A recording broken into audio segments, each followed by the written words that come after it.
Kemudian juga ada tersangka baru yang terkait korporasi yang terkait dengan tata niaga kelapa sawit gitu, dengan jumlah kerugian negara berkisar 73 triliun. Ya, sekalian. Pada hari ini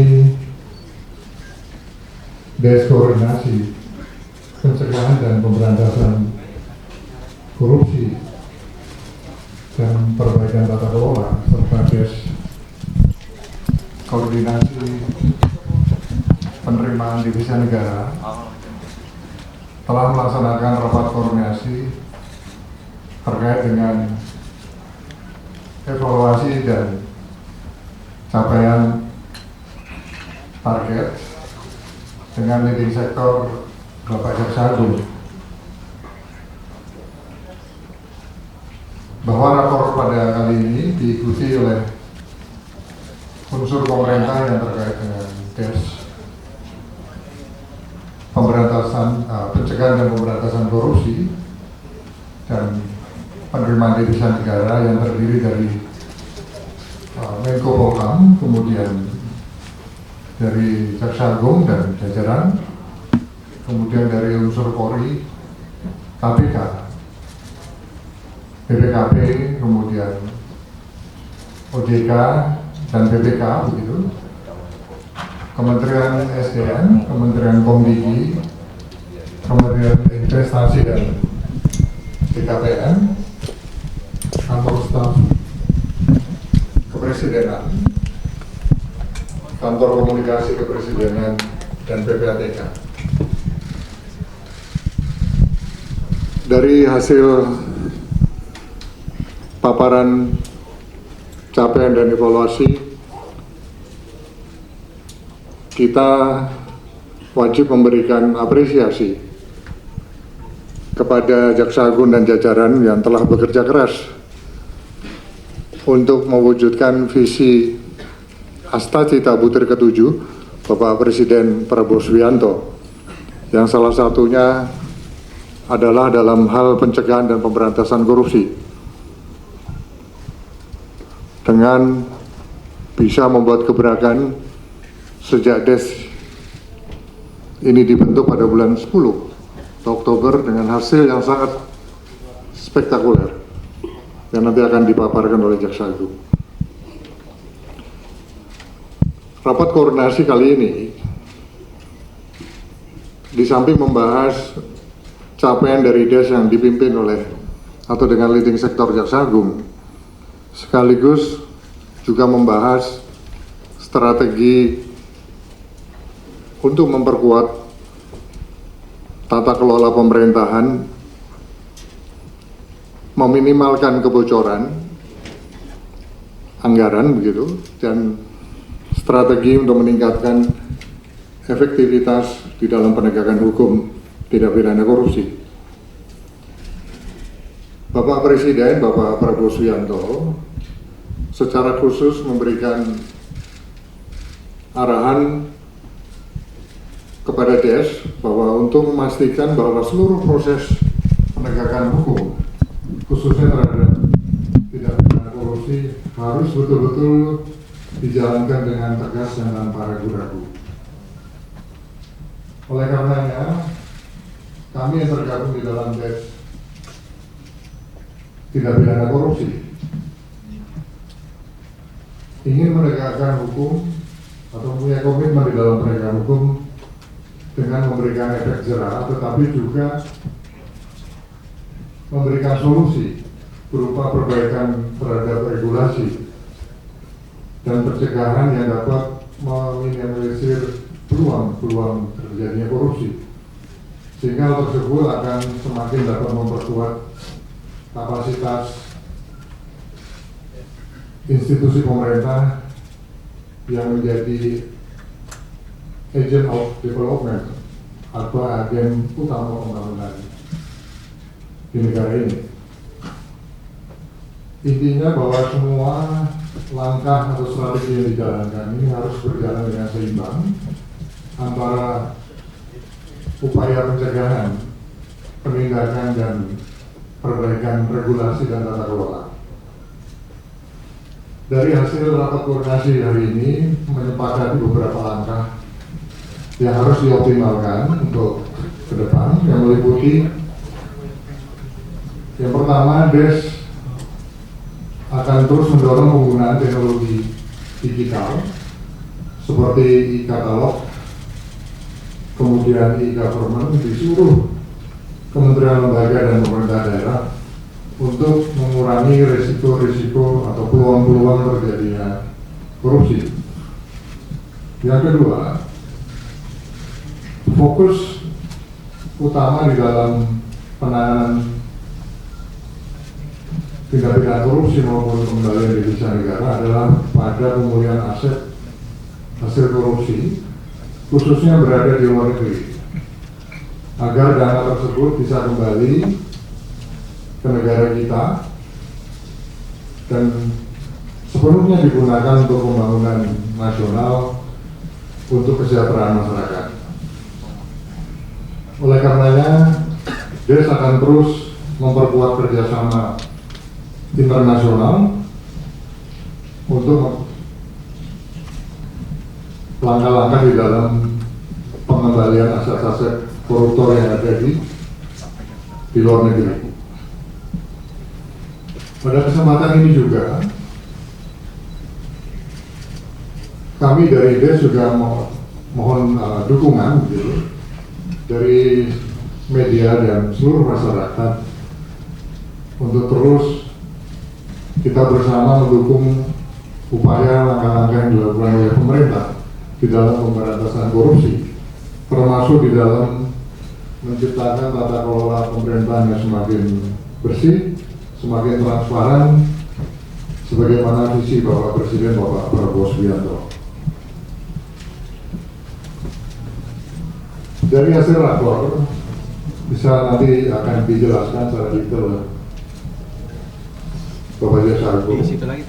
Dalam kurun waktu setelah dibentuknya DES sejak bulan 10 hingga saat ini lebih kurang 3 bulan, DES telah berhasil menyelamatkan kerugian negara lebih kurang 6,7 triliun.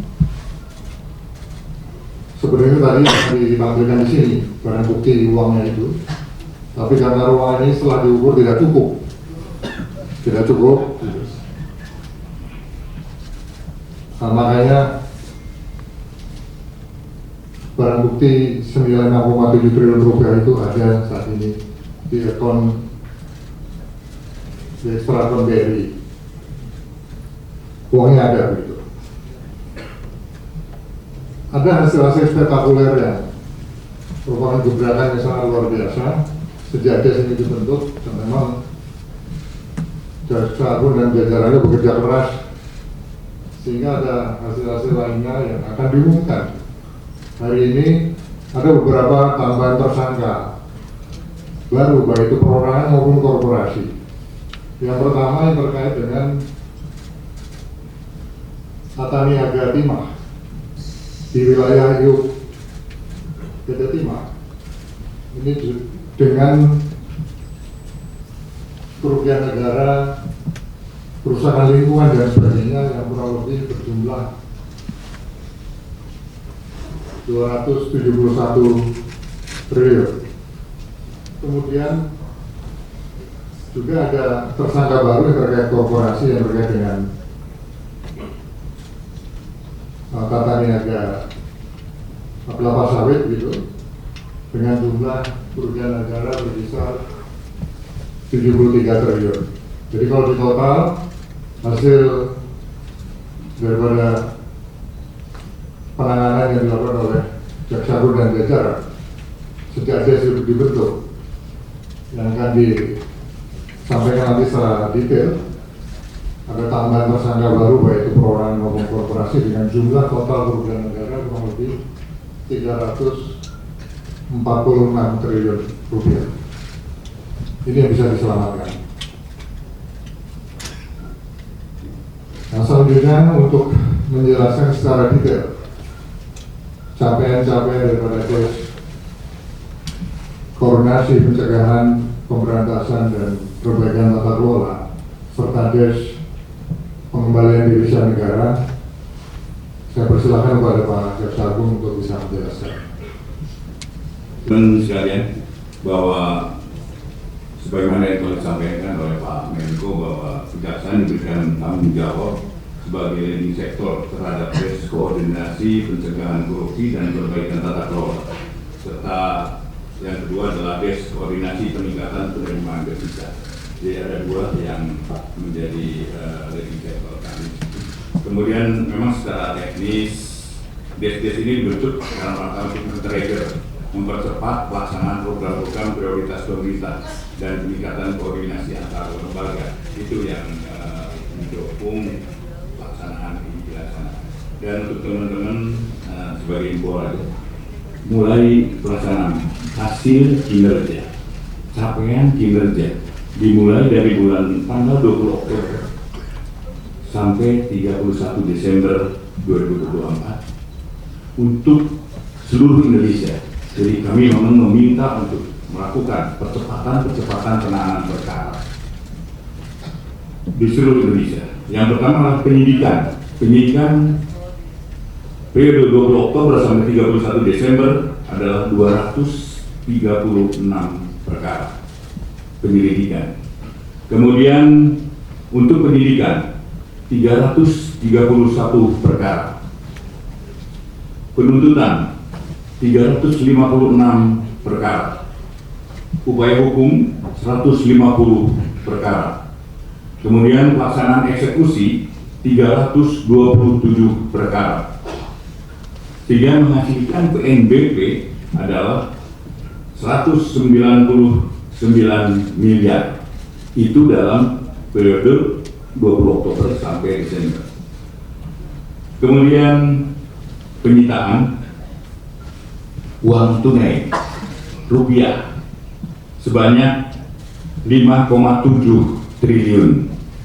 Maka tadi disampaikan apabila barang buktinya disimpan di sini, yang pertama tentu tempat, yang kedua adalah keamanan, karena apabila bank menyerahkan kembali pada kami untuk dipamerkan di sini, mohon maaf diperlihatkan oleh teman-teman, hampir 1 hari harus menghitung ulangnya.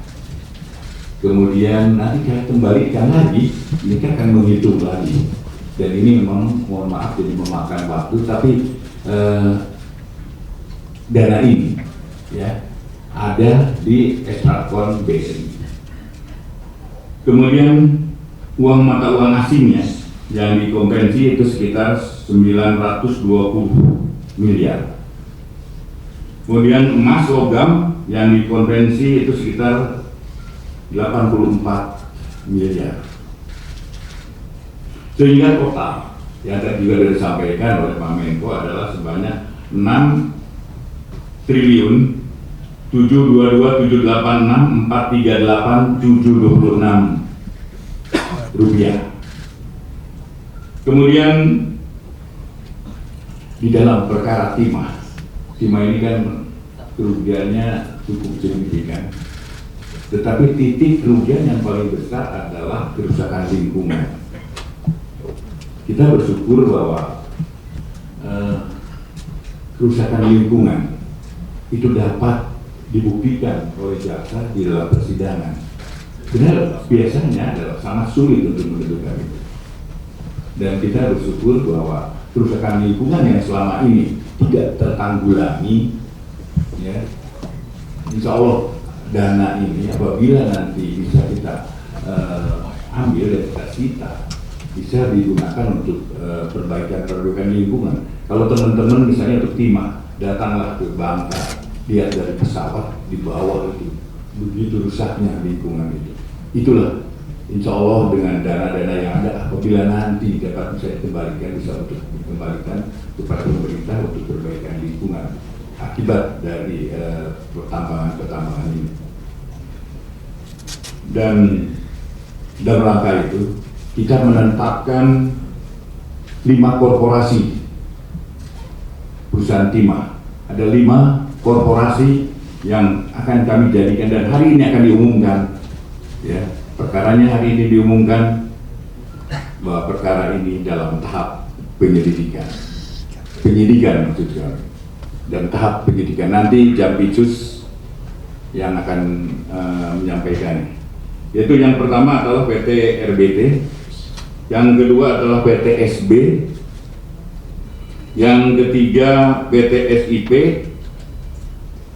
yang keempat PT TIN, dan yang kelima PT PIP.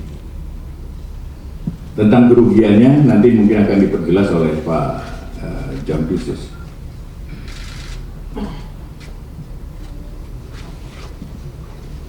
Kemudian selain PT Timah, korporasinya ada 2 korporasi yang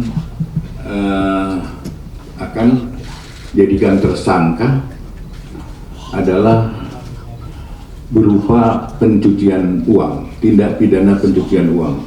Yang pertama adalah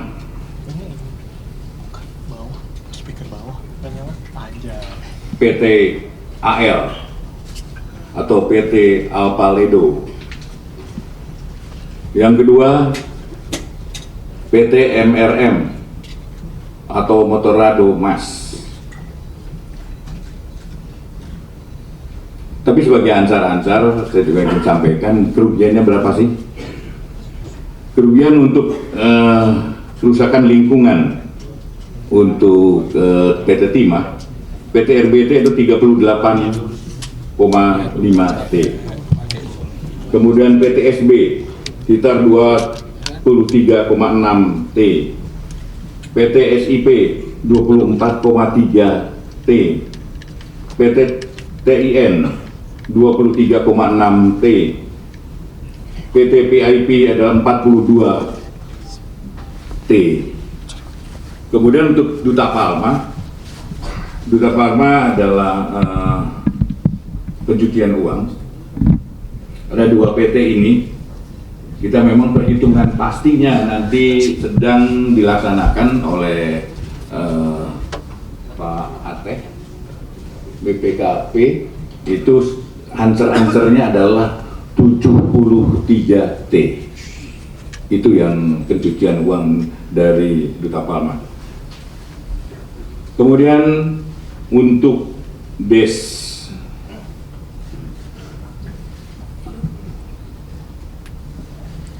perbaikan tata kelola dan DES koordinasi peningkatan penerimaan devisa, nanti saya minta Jam Datun untuk menyampaikan.